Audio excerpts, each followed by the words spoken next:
Film oh my God 2 बदलते समय की सच्ची पुकार है। जो सत्य है वही सुंदर है, जो सुंदर है वही शिव है। और धर्म की अवधारणा भी यही है। बहुत हल्ला मचता है जब हम नकली समाज की नकली कहानियों पर बनी नकली फिल्में देखते हैं, जिनमें दर्शकों को सोचने की दिशा बदलने जैसी कोई भी बात नहीं होती है। और जब बात होती है तो ओ माय गॉड 2 जैसी फिल्में बनती है। तो दोस्तों, आज हम एक्सप्लेन करने वाले हैं ओ माय गॉड 2 मूवी को। तो वीडियो को शुरू करते हैं। और अगर वीडियो अच्छा लगे तो वीडियो को लाइक जरूर कीजिएगा और इसी तरह की वीडियोस पाने के लिए आप हमारे इस चैनल को सब्सक्राइब कीजिएगा, ताकि आपको इसी तरह के लेटेस्ट और फ्रेश कंटेंट मिलते रहे। तो फिल्म की कहानी शुरू होती है महाकाल नगरी से, जहां पर कि पंकज त्रिपाठी बने कांति शाह मुग्दल को दिखाया जाता है। भगवान महाकाल का पक्का भक्त कांति उज्जैन के महाकालेश्वर मंदिर के बाहर प्रसाद चढ़ावे वगैरह की दुकान चलाता है। मंदिर के बड़े पुजारी की शरण में रहने वाले कांति एक सच्चे आस्तिक भक्त की सबसे बड़ी आइडल इमेज है। और मंदिर के बाहर उसकी दुकान भी अच्छी खासी चल जाती है। जिसके बाद कांति की पूरी फैमिली को दिखाया जाता है, जिसमें उसके घर में पत्नी के समेत एक बेटा और एक बेटी रहते हैं,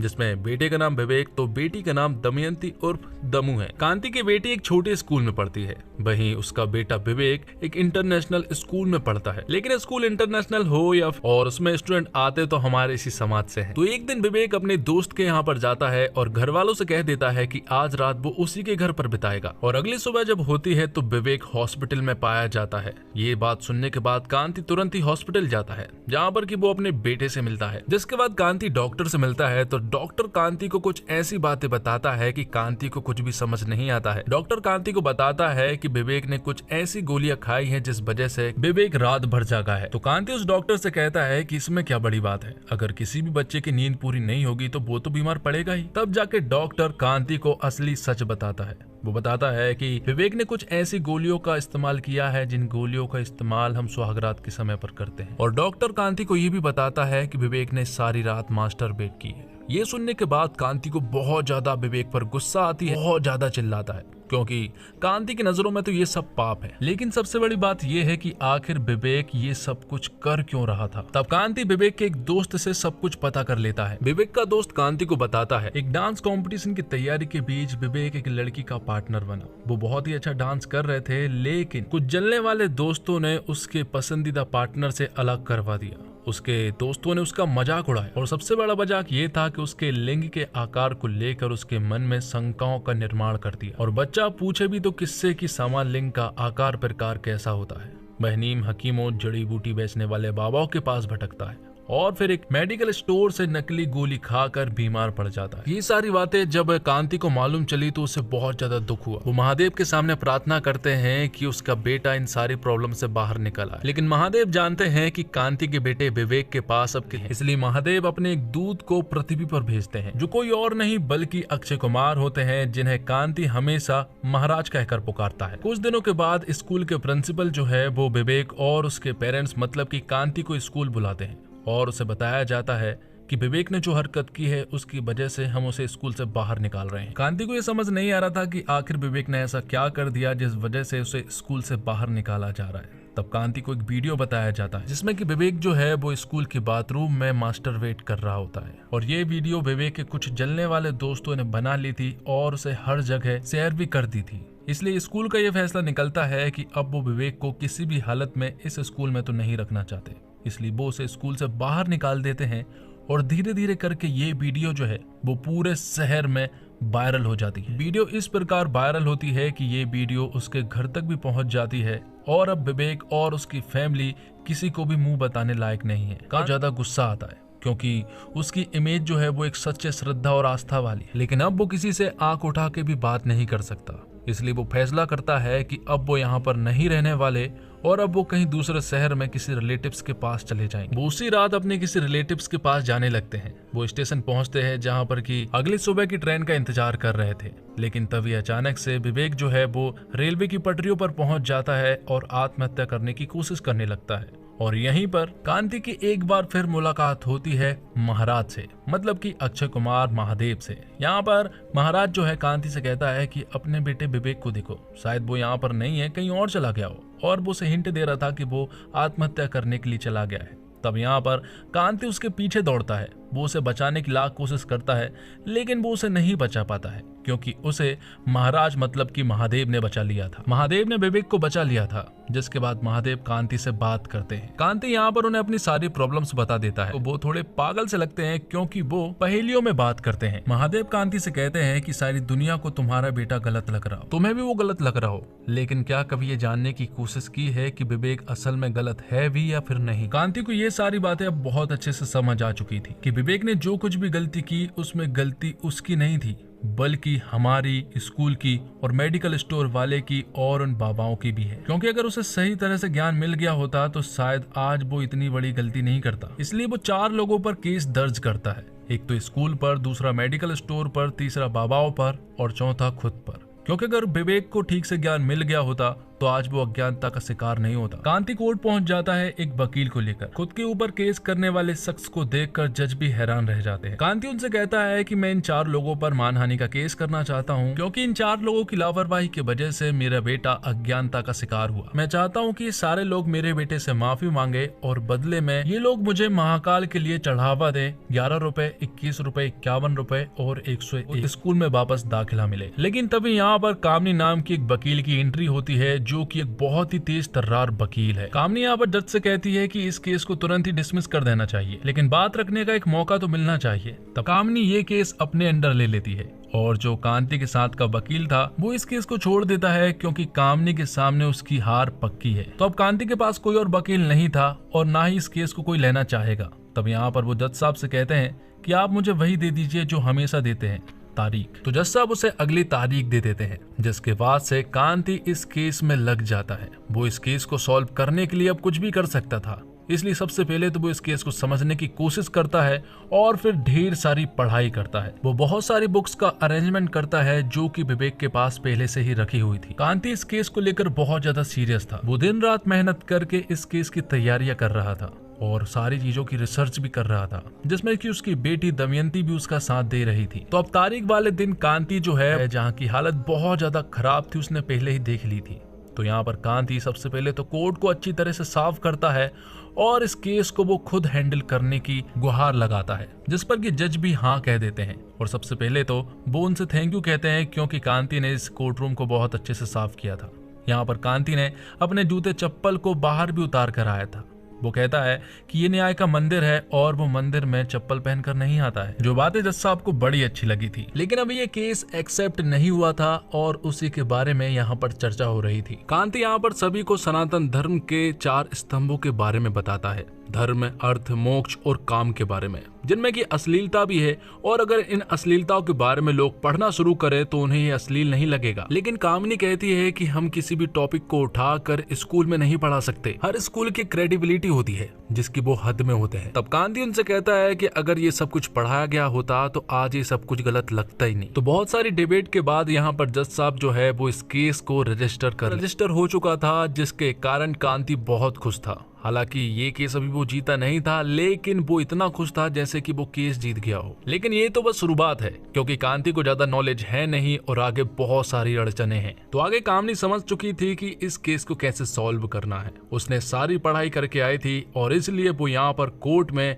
विवेक को बुलाती है। वो उसे कटघरे में पेश करती है और उससे सवाल पूछती है। कामनी यहाँ पर विवेक से बहुत ही उल्टी सीधे सवाल पूछती है, जिनके जवाब विवेक दे तो पाता है नहीं, साथ ही वो अपने सर को ऊंचा भी नहीं कर पाता है और इस कोर्ट से भाग जाता है। और जब कांति अपने घर पहुंचता है तो उसकी मुलाकात उसके घर के बाहर महादेव से होती है। महादेव कांति से कहते हैं कि वो बोलो जो कानों को अच्छा लगे, वो बोलो जो समाज को अच्छा लगे। कांति उनसे कहता है कि आपकी ये सारी बातें किसी को समझ में आती भी हैं या फिर नहीं, जिस पर कि महादेव उससे कहते हैं कि मुझे जिसको जो समझाना होता है वो समझ जाता है। कुछ देर बाद यहाँ पर कांति को समझ आ जाता है आज क्या बोल रहे थे। उनकी बातों पर गौर करने के बाद अगले दिन वो फिर से कोर्ट में पेश होता है और सबके सामने एक सॉलिड स्पीच देता है। कांति को मालूम है कि आगे कामिनी जो है वो उसकी बेटी दमयंती और उसकी बीवी को भी कटघरे में पेश करने वाली है, इसलिए उसने अपना होमवर्क पहले से ही ही करके आया था, क्योंकि जो सवाल कामिनी उसकी बीबी और उसकी बेटी से कर रही थी उनका जवाब जो है वो उसकी बेटी और बीबी बहुत ही ओपन माइंडेड होकर दे रहे थे, जो देकर कामिनी भी बहुत अच्छे से समझ गई थी कि कांति ने अपना होमवर्क पहले से ही करके आया है। अब आगे कामिनी जो है वो एक औरत को कटघरे में पेश करती है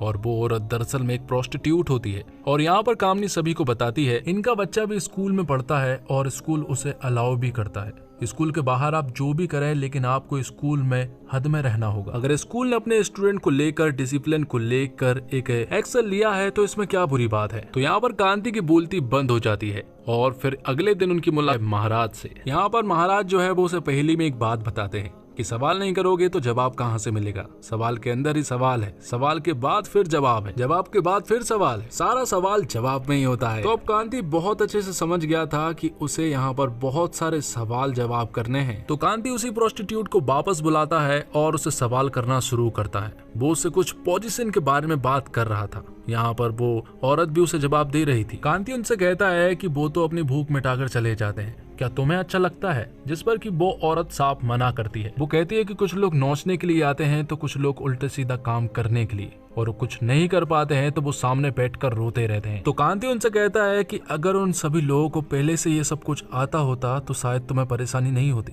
जिस पर कि वो औरत भी हाँ कहती है। अब कांति उनसे एक आखिरी सवाल करना चाहता है कि आपका बच्चा जो स्कूल में पढ़ता है आप उसे कहाँ देखना चाहेंगे। उन अज्ञानी लोगों की भीड़ के पास आते हैं, यहाँ पर उन पढ़े लिखे शिक्षित काम शास्त्र के जानकार जो अपनी प्रेमिका, बीबी, पत्नी, जिनका वो मन और शरीर का सम्मान करे। तो वो औरत कांति की दूसरी बात से पूरी तरह से सेटिस्फाइड थी और इतना बोलने के बाद वो यहाँ से जाने लगती है। तब कांति उन्हें झुककर प्रणाम करता है। तो जज साहब उससे कहते हैं कि तुम उन्हें प्रणाम क्यों कर रहे हो। कांति उनसे कहता है कि वो एक ऐसी माँ को प्रणाम कर रहा है जो अपने बच्चे को पढ़ाने के लिए अपना सब कुछ दांव पर लगा रही है। उससे बड़ा शिक्षक कोई और नहीं है, क्योंकि स्कूल अपना कुछ भी दांव पर नहीं लगा सकता। जिसके बाद फिर से एक डिबेट होती है और ये डिबेट फिर से पहुंच जाती है स्कूल की गलती पर, कि अगर स्कूल ने सब कुछ सिखाया गया होता तो आज ये सारी गलती विवेक नहीं करता। दरअसल में कांति सेक्स एजुकेशन की बात कर रहा था। तब कामिनी कहती है कि इस टॉपिक को पढ़ाने का किसी के पास कोई और तरीका नहीं है। अगर आपके पास कोई तरीका है तो आप बता दीजिए। लेकिन किसी के पास भी कोई तरीका नहीं था।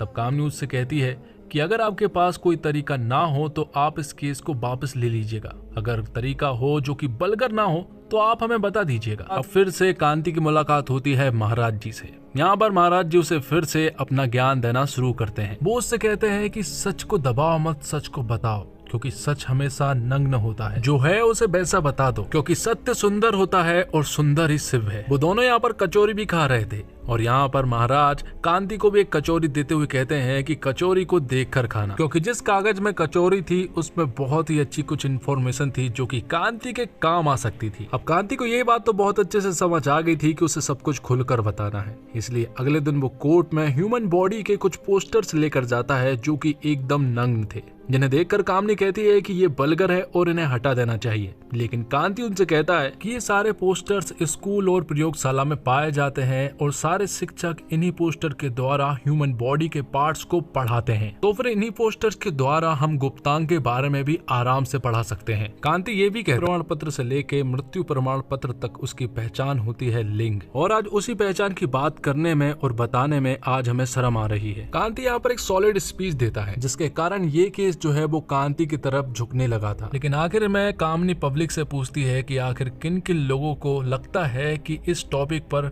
स्कूल में पढ़ाई होनी चाहिए, जिसमें कि सिर्फ एक दो लोग ही हाथ उठा पाते हैं और जज साहब जो है अगली तारीख दे देते हैं। लेकिन इन सब का बाहर प्रभाव जो हुआ था वो बहुत ही सॉलिड हुआ था। सभी लोग चाहते थे कि स्कूल में इन सब की पढ़ाई हो और सभी लोग इस सब का नॉलेज भी चाहते थे। और अब कहीं ना कहीं स्कूल के प्रिंसिपल को भी ये लग गया था कि वो ये केस हारने वाले हैं, क्योंकि बात अब स्कूल की इज्जत पर आ गई थी। इसलिए वो कांति के साथ एक मीटिंग रखते हैं और वो कांति को 1 करोड़ रुपए का चेक देते हैं और बदले में ये मांगते हैं कि वो इस केस को वापस ले ले। जिस पर कि कांति भी उस चेक को एक्सेप्ट कर लेता है और उस पेपर पर साइन कर देता है। लेकिन उसे कहीं ना कहीं ये सब कुछ अच्छा नहीं लग रहा था। वो जब घर वापस अचानक से उसका एक्सीडेंट हो जाता है और वो बहुत ही ज्यादा गंभीर हालत में था। और जब अगले दिन उसकी नींद खुलती है तो वो खुद को हॉस्पिटल में पाता है। जैसे उसे होश आता है तो यहाँ पर महादेव उसे बताते हैं कि तुम मर चुके हो। मैंने तुमसे कहा था कि सत्य ही सुंदर है और सुंदर ही शिव है। मुझे लगा था कि तुम मेरे इस रास्ते पर चलोगे, लेकिन तुमने दूसरा रास्ता चुना, जिसका परिणाम तो मौत है। जिसके बाद महादेव जो है वो उसे अपने असली गेटअप में आते हैं और उसे बताते हैं कि वो महादेव है, और वो उनसे ये भी कहते हैं कि तुम्हारी मौत के कारण तुम्हारी पूरी फैमिली जो है वो मेरे सामने बैठकर रो रही है। तुमने जो कुछ भी किया उसका बहुत ही गहरा प्रभाव पड़ा है पब्लिक पर, और अब मैं तुम्हें अपनी गलती सुधारने का एक लास्ट मौका दे रहा हूँ, क्योंकि आज लास्ट हेयरिंग है। जिसके बाद महादेव उसे अपनी सुपर कार में बिठालते हैं और यहाँ पर वो फुल स्पीड में उसे कोर्ट ले जाते हैं। आखिर में महादेव उसे आशीर्वाद देते हैं और कहते हैं महादेव अपने भक्तों के साथ हमेशा रहते हैं। तो लास्ट हेयरिंग के दिन कांति अपनी लास्ट स्टेटमेंट देता है। वो कहता है कि ये कहानी 1835 में अंग्रेजों लॉर्ड मैकाले नाम के आदमी ने यहाँ पर आया था और उसने गुरुकुल की पढ़ाई को खत्म करके अपनी अंग्रेजी पढ़ाई को यहाँ पर लाया और सारी शिक्षा पद्धति को बदल कर रख दी। उस गुरुकुल की पढ़ाई को बदल कर रख दी जहाँ पर की काम शास्त्र भी पढ़ाया जाता था। ब्रिटिश एक्ट के द्वारा पढ़ाई को बदली गई थी, लेकिन आज आजादी के 75 साल हो चुके हैं, लेकिन अभी भी हम उसी पद्धति को अपना कर उन्हीं की पढ़ाई को फॉलो कर रहे हैं। और कहाँ ये ब्रिटिश के लोगों ने गुरुकुल की पढ़ाई को अपने साथ लेकर चले गए, वहाँ पर उन्होंने इस पढ़ाई का नाम आधुनिक पढ़ाई रखा और ये हमसे आगे निकल गए और हम वहीं के वहीं रह गए। थोड़ी देर के बाद यहाँ पर विवेक भी आ जाता है और कामनी उसे सवाल पूछने लगती है कि क्या उसने उस दिन गलत किया था, जिस पर कि विवेक उनसे कहता है उसने जो कुछ भी किया वो गलत नहीं किया, उसने जिस जगह पर किया वो गलत किया। तब वो स्कूल से माफी मांगता है और एक बार फिर से स्कूल में एडमिशन की गुजारिश करता है। तब कामनी उससे कहती है कि ये बहुत ही बेशर्मी वाली बात है कि तुमने जो कुछ गलत किया तुम उसे गलत नहीं मानते हो। लेकिन धीरे धीरे करके पूरी पब्लिक जो है वो विवेक को सपोर्ट करने लगती है और कहती है कि विवेक ने कुछ गलत नहीं किया है और सभी करते हैं। यहाँ पर जितने भी लोग आए थे वो यहाँ पर कांति की बातों से प्रभावित होकर आए थे। तो इस तरह से कांति इस केस को जीत जाता है और जब सब कहते हैं कि ये गलती जो है वो एजुकेशन सिस्टम की है, तो जल्द से जल्द एजुकेशन सिस्टम से गुजारिश है कि वो सिलेबस में इस टॉपिक को ऐड करे। और जिन 4 लोगों ने गलती की है वो 11 रुपए, 21 रुपए, 51 रुपए और 101 रुपए कांति को कंपनसेशन के रूप में दे, ताकि वो महाकाल को चढ़ावा चढ़ा सके। और विवेक को भी वापस स्कूल में एडमिशन मिल चुका था। आखिर में कामिनी कांति से कहती है कि आप इस केस को क्यों जीते मैं बताती हूँ। आप परिवार के लिए लड़ रहे थे और मैं व्यापार के लिए। आखिर में कामिनी कांति से माफी भी मांगती है। तो दोस्तों, आमतौर पर सीक्वल अपने पहले भाग की छाया से उबर नहीं पाती, मगर यहाँ लेखक निर्देशक एक फ्रेश अप्रोच के साथ नजर आता है। 11 अगस्त को रिलीज हुई इस फिल्म में निर्देशक से वर्जित विषय को बिना बलगर हुए समझदारी और तार्किक रूप से हैंडल करते हैं और उसमें कॉमेडी का मजेदार तड़का भी लगाते जाते हैं। कहानी दिलचस्प इसलिए भी लगती है क्योंकि यह सारा कुछ एक देसी परिवेश में एक मध्यम वर्गीय परिवार के साथ होता है, जहां क्रांति एक किशोर बेटे और बेटी का पिता भी है। निर्देशक को दाद देनी होगी कि यह मुद्दा उन्होंने परिवार में पिता पुत्र के बीच स्थापित किया है। सेंसर बोर्ड के कट्स के कारण फिल्म में कहीं कहीं संदर्भों में जंप महसूस होता है। फिल्म की शुरुआत में निर्देशक कहानी को स्थापित करने में थोड़ा वक्त लगा देते हैं, मगर फिर कहानी अपनी रफ्तार पकड़ लेती है और कोर्टरूम ड्रामा असरकार साबित होता है। कांति का कोर्ट में कामसूत्र और पंचतंत्र की किताबों का उल्लेख करना और तर्क देना कि आज जब पॉर्न इंटरनेट पर उपलब्ध है तो फिर स्कूल में सेक्स को साइंस की तरह क्यों नहीं पढ़ाया जा सकता। कांति के दिए गए ये सारे तर्क बहुत ज्यादा प्रभावी